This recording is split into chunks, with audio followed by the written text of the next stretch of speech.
Ikhwani wa akhwat fillah rahimakumullah.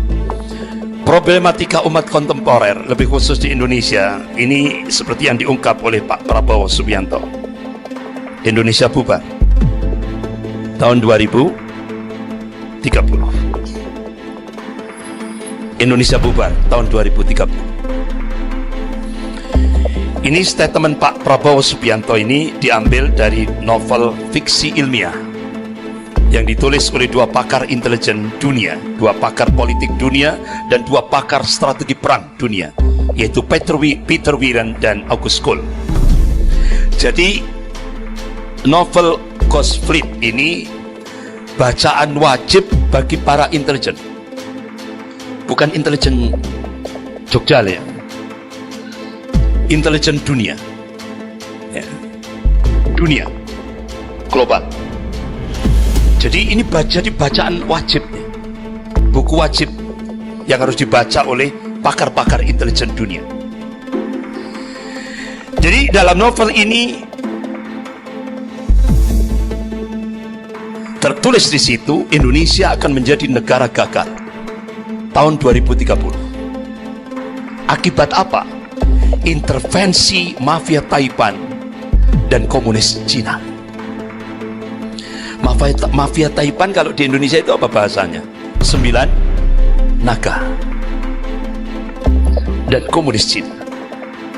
Ini prediksi, artinya ini hasil kajian fakta, bukan fiktif. Jadi fiksi ilmiah ini fakta. Kajian pakar-pakar intelijen dunia. Kronologisnya, Pak Prabowo Subianto ini memunculkan statement itu, beliau menukil itu, beliau sampaikan di Fakultas Ekonomi Universitas Indonesia tanggal 18 September 2017. Baru diunggah di medsos tanggal 19 Maret 2018. Akhirnya, wah, jadi booming. Jadi isi novel itu ditulis di dalam buku novel Ghost Fleet ini, itu tentang potensi perang antara Amerika, Rusia, dan Cina. Amerika, Rusia, dan Cina.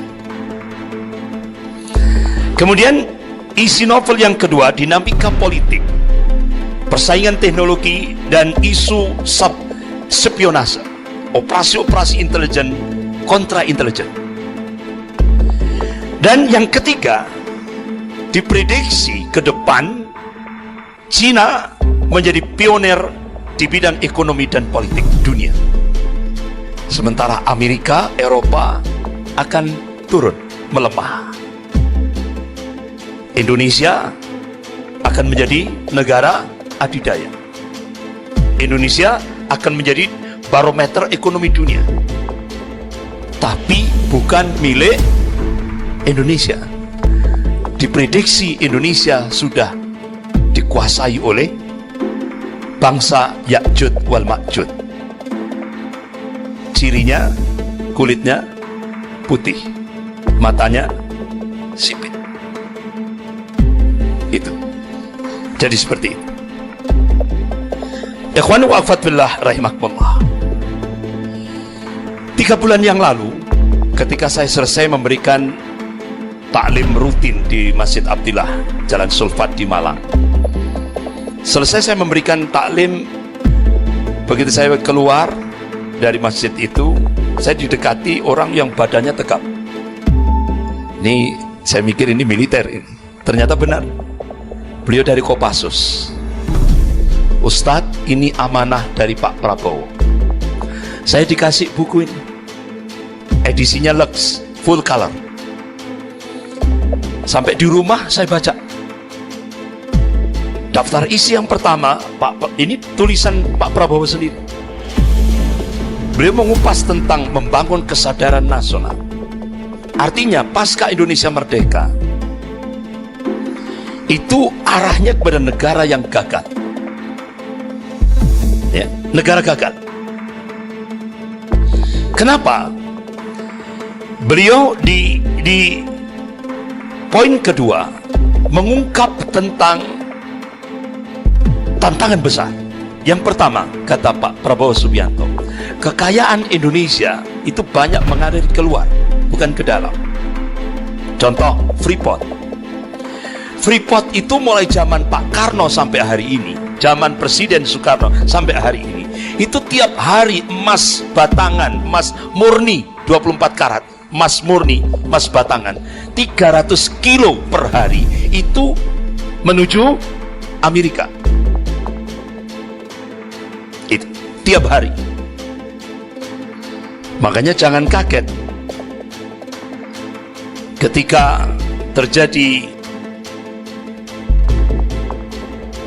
sengketa Pilpres 2014 di Mahkamah Konstitusi. Itu setelah awalnya Bill Clinton, kemudian ronde kedua John McCain datang ke Indonesia. Bahkan John McCain bawa 2 pesawat besar di Bandara Halim Perdana Kusuma, antisipasi kalau Jakarta chaos. Kemudian John McCain mempreser hakim-hakim Mahkamah Konstitusi. Apa yang terjadi? Setelah sekian bulan, hakim-hakim Mahkamah Konstitusi nyanyi. Nyanyinya apa? Kalau kami tidak menuruti Amerika, tidak mengikuti kebijakan Amerika, kami akan diakilkan atau dimunirkan. Akilkan itu, akil muhtar, diceplak. Kalau enggak, dimunirkan. Dimunirkan berarti dibunuh. Jadi hakim-hakim Mahkamah Konstitusi sami'na wa ata'na. Akhirnya seperti ini. Akhirnya Amerika sukses, sehingga Freeport bisa diperpanjang sampai 2041.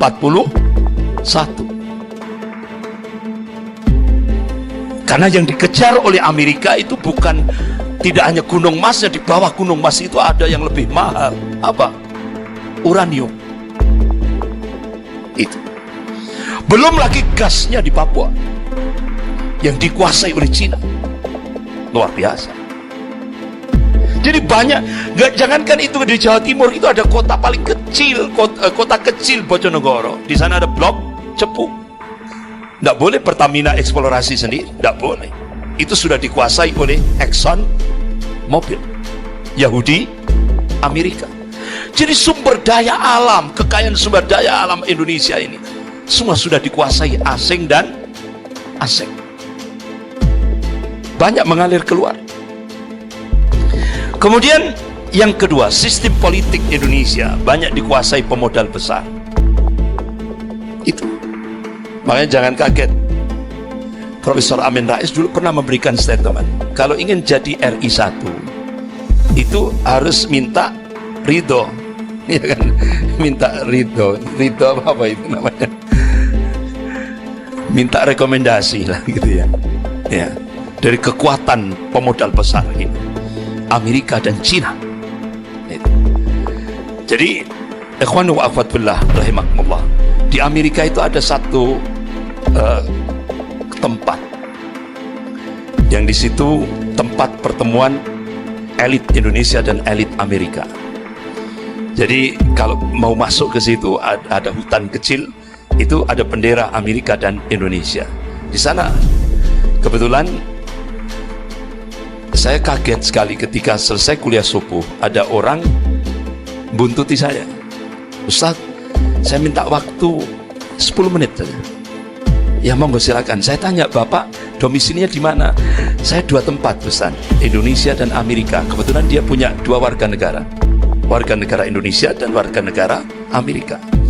Nah kebetulan beliau itu punya akses di situ.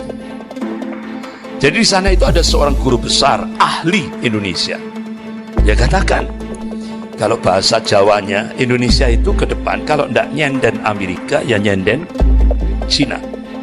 Jadi seperti itu. Kalau bahasa Jawanya seperti itu. Nah, ikhwan wa akhwat billah rahimakumullah. Kita baru kaget apa yang disampaikan oleh Profesor Mahfud MD di Indonesia Layar Club.